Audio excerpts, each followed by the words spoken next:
আসসালামু আলাইকুম। সংবাদে আপনাদের সবাইকে স্বাগতম জানাচ্ছি আমি নুসরাত। শুরুতেই সংবাদ শিরোনাম।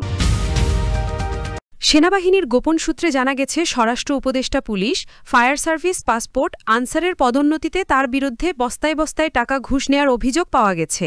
স্বরাষ্ট্র উপদেষ্টা ঢাকার বাড়িতে তল্লাশি করে ৯২০ কোটি টাকা উদ্ধার করল সেনাবাহিনীর সদস্যরা। এরপর জানিয়ে দিব স্বরাষ্ট্র উপদেষ্টা ঢাকার বাসা থেকে তাকে আটক করেছে সেনাবাহিনীর সদস্যরা। স্বরাষ্ট্র উপদেষ্টা আটকের পর ডাক্তার ইউনুস বলেছেন, দুর্নীতিতে কাউকেই ছাড় দেওয়া হবে না।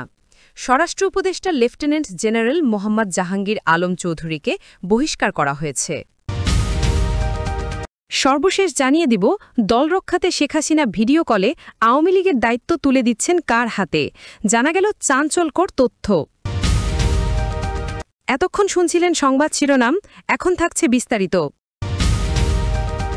অবশেষে স্বরাষ্ট্র উপদেষ্টা লেফটেন্যান্ট জেনারেল মোহাম্মদ জাহাঙ্গীর আলম চৌধুরীর ঢাকার বাসায় ৯২০ কোটি টাকা পাওয়া গেছে সেনাবাহিনীর অভিযানে।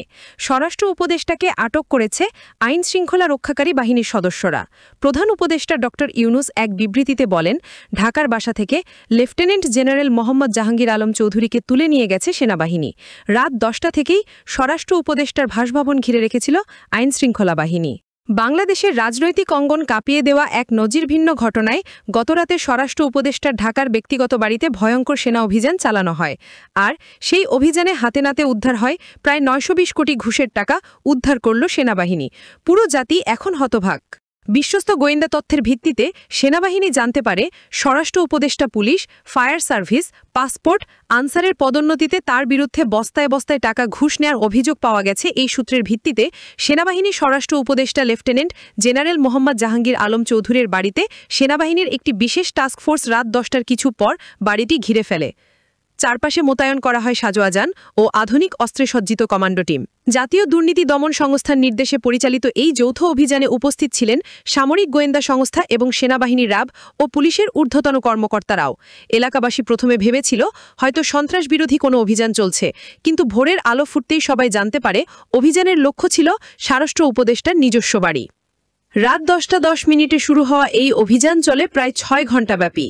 অভিযানে অংশ নেওয়া সেনা কর্মকর্তারা জানিয়েছেন, বাড়ির বেসমেন্টে তৈরি বিশেষ ভল্ট রুম থেকে বের করা হয় বাক্সের পর বাক্স ভরা নগদ টাকা। সেখানে ছিল বাংলাদেশি টাকার পাশাপাশি মার্কিন ডলার, ব্রিটিশ পাউন্ড ও সৌদি রিয়াল। একটানা কয়েক ঘণ্টা গণনা শেষে হিসাব দাঁড়ায় প্রায় ৯২০ কোটি টাকা। উদ্ধারকৃত অর্থ বিশেষ নিরাপত্তার মধ্যে বাংলাদেশ সেনাবাহিনীর একটি গাড়িতে করে নিয়ে যাওয়া হয়। সব মিলিয়ে হিসাব অনুযায়ী প্রায় ৯২০ কোটি টাকা পাওয়া গেছে বলে প্রাথমিকভাবে নিশ্চিত হওয়া গেছে। অভিযান শেষে এক ব্রিফিংয়ে সেনাপ্রধান ওয়াকারুজ্জামান এবং রাষ্ট্রপতি শাহাবুদ্দিন চুপ্পু বলেন, জনগণের অর্থ আত্মসাতের যে কোনো অভিযোগ আমাদের জন্য গুরুত্বপূর্ণ। আদালতের অনুমতি নিয়েই আজকের অভিযান চালানো হয়েছে। এজন্য এক পরিবারের লোভের ভয়ঙ্কর চিত্র, যা গোটা জাতিকে স্তব্ধ করে দিয়েছে। স্বরাষ্ট্র উপদেষ্টা এত নীতিমান কথা বলে আর তলে তলে এত টাকা ঘুষ নেয় পুলিশের পোস্টিং করায়। অভিযানের সময় স্বরাষ্ট্র উপদেষ্টা লেফটেন্যান্ট জেনারেল মোহাম্মদ জাহাঙ্গীর আলম চৌধুরীর বাড়িতেই ছিলেন। সেনা সদস্যরা যখন বল্ট খুলে টাকার স্তূপ বের করে আনছিলেন, তখন তিনি দৃশ্যত ভেঙে পড়েন।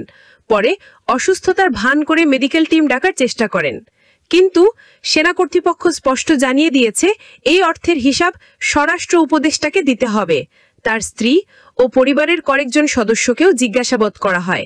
তবে সরকারের পক্ষ থেকে জানানো হয়েছে এই অভিযান সম্পূর্ণ নিরপেক্ষ এবং বিচারিক প্রক্রিয়ার অধীনে অনুমোদিত। প্রধানমন্ত্রী কার্যালয়ের মুখপাত্র এক বিবৃতিতে বলেন, কেউই আইনের ঊর্ধ্বে নয়।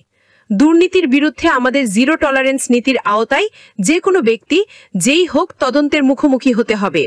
আর সেই প্রভাব সাধারণ মানুষের মধ্যে ছড়িয়ে পড়তে শুরু করেছে।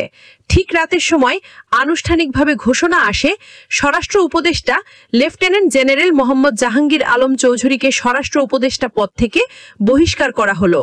এই ঘোষণা দেওয়ার সঙ্গে সঙ্গে আওয়ামী লীগের নেতাকর্মীরা চাঙ্গা হয়ে উঠেছে। শেখ হাসিনা বার্তা দিলেন, আপনারা যে যেখানে আছেন, যার কাছে যা আছে তাই নিয়ে বাংলাদেশ থেকে উপদেষ্টাদের তাড়িয়ে দিন। আওয়ামী লীগ সরকার ছাড়া দেশ চালাতে পারবে না। ঢাকার প্রতিটি স্থানে আগুন জ্বালিয়ে হরতাল শুরু হয়ে গেছে আওয়ামী লীগের। অন্যদিকে সবার মুখে একটাই কথা, শেখ হাসিনা সরকার বারবার দরকার, আর জয় বাংলা বলে উপদেষ্টাদের উপর হামলা। সরকার পালাবার সময় হয়ে গেছে। শেখ হাসিনা দেশে আসবেই ইনশাআল্লাহ। সবার মুখে দেশকে বাঁচাতে হলে শেখ হাসিনাকে দরকার। আওয়ামী লীগের নেতাকর্মীরা জয় বাংলা বলে স্লোগান দিচ্ছে। পুলিশ রাস্তার পাশে গাড়ি দাঁড় করে দেখছে আওয়ামী লীগের তাণ্ডব, এবং উপদেষ্টাদের বাসভবনে হামলা করছে নেতাকর্মীরা। পুলিশ, র্যাব, সেনাবাহিনী চায় আওয়ামী লীগ আবার ক্ষমতায় আসুক। স্বরাষ্ট্র উপদেষ্টা লেফটেন্যান্ট জেনারেল মোহাম্মদ জাহাঙ্গীর আলম চৌধুরীর কারণে দেশ অচল হয়ে পড়েছে। দেশে আবার জ্বালাও পুরাও শুরু হয়ে গেছে। রাজনৈতিক বিশ্লেষকরা মনে করছেন এই অভিযান দেশের রাজনীতিতে নতুন উত্তাপ ছড়াবে। স্বরাষ্ট্র উপদেষ্টার মতো একজন মানুষ এতদিন নীতিবান বক্তব্য দিয়ে আছেন, আর তার বাড়িতে 920 কোটি ঘুষের টাকা পাওয়া গেল। আবার অন্যদিকে কিছু রাজনৈতিক বিশ্লেষকরা মনে করছেন সেনাপ্রধান এবং রাষ্ট্রপতি সব দলের নেতাকর্মী ও উপদেষ্টাদের ফাঁসিয়ে আওয়ামী লীগকে ক্ষমতায় আনবে। সকালে স্বরাষ্ট্র উপদেষ্টার বাড়িতে অভিযানের খবর প্রকাশ হওয়ার সঙ্গে সঙ্গে সামাজিক যোগাযোগ মাধ্যমে ঝড় বয়ে যায়। হাজারো মানুষ লিখছেন, স্বরাষ্ট্র উপদেষ্টার মতো ব্যক্তি যদি দুর্নীতির এমন গভীরে ডুবে থাকেন, তবে সাধারণ মানুষ কাকে বিশ্বাস করবে? অনেকে ক্ষোভ প্রকাশ করে বলছেন, 920 কোটি টাকা দিয়ে দেশের কতগুলো হাসপাতাল, স্কুল ও ব্রিজ বানানো যেত। বিশেষজ্ঞরা মনে করছেন এই ঘটনা বাংলাদেশের ইতিহাসে এক টার্নিং পয়েন্ট। সেনাপ্রধান ওয়াকারুজ্জামান কয়েকদিন আগে বলেছিলেন, দুর্নীতি দমনে কারো প্রতি রেহাই দেয়া হবে না। স্বরাষ্ট্র উপদেষ্টা লেফটেন্যান্ট জেনারেল মোহাম্মদ জাহাঙ্গীর আলম চৌধুরীর বাড়িতে অভিযান চালিয়ে টাকা উদ্ধার করে তিনি সেই প্রতিশ্রুতির বাস্তব প্রমাণ দিলেন। বিএনপি মহাসচিব বলেছেন, স্বরাষ্ট্র উপদেষ্টার আসনে বসে যে ব্যক্তি দুর্নীতির পাহাড় বানিয়েছেন তিনি রাষ্ট্রদ্রোহী ছাড়া আর কিছু না। এনসিবির পক্ষ থেকেও কঠোর প্রতিক্রিয়া এসেছে। স্বরাষ্ট্র উপদেষ্টা লেফটেন্যান্ট জেনারেল মোহাম্মদ জাহাঙ্গীর আলম চৌধুরী আপাতত গৃহবন্দী আছেন।